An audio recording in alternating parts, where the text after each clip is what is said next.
Well, this is another beautiful example.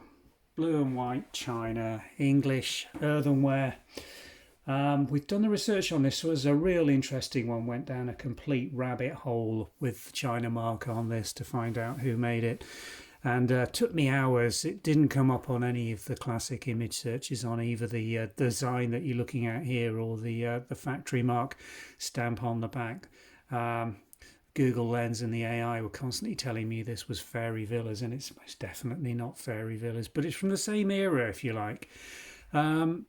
This pattern is actually one called Campanie, and it was made by John Maddock, and the production dates for John Maddock on the particular China stamp we've got here is between 1838 and 1841. So we've assigned an 1840s date on this. It's in its original 19th century wire hanging rack, as you can see, with the clips coming round here.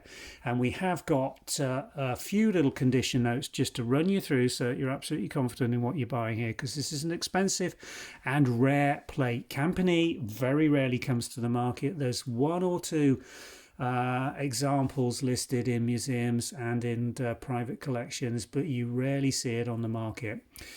Little rim nicks here, antique ones just one and two here. There's a moulding fault just here, and we have got a stable crack coming in from this rim here, just where it nips in. You can barely see it. Let me bring it closer to the camera.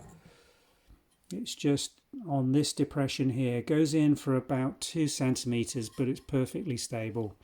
Campanie, as you can see, beautiful design. This classic element here, this I don't know how to describe it, it's almost like a moulded architectural detail, is classic, and the borders is what gave it away as being John Maddock's. And if we turn it over, there is the pictorial Georgian rounded crown mark. Campanie, you can't read that as Campanie. It's with the eye of faith that you can make it out and say, oh yes, Campanie, but it's certainly not stamped clearly enough for you to actually read the pattern. And in the middle there, just to confuse everything, the M for John Maddock's. Not a Minton mark, not a Thomas Minton stamp at all when you look at this. It is absolutely John Maddock's. And let me take that away so you can see again that very beautifully produced antique wire hanging rack. We're not going to attempt in any shape or form to ever remove that. It hangs it beautifully for display.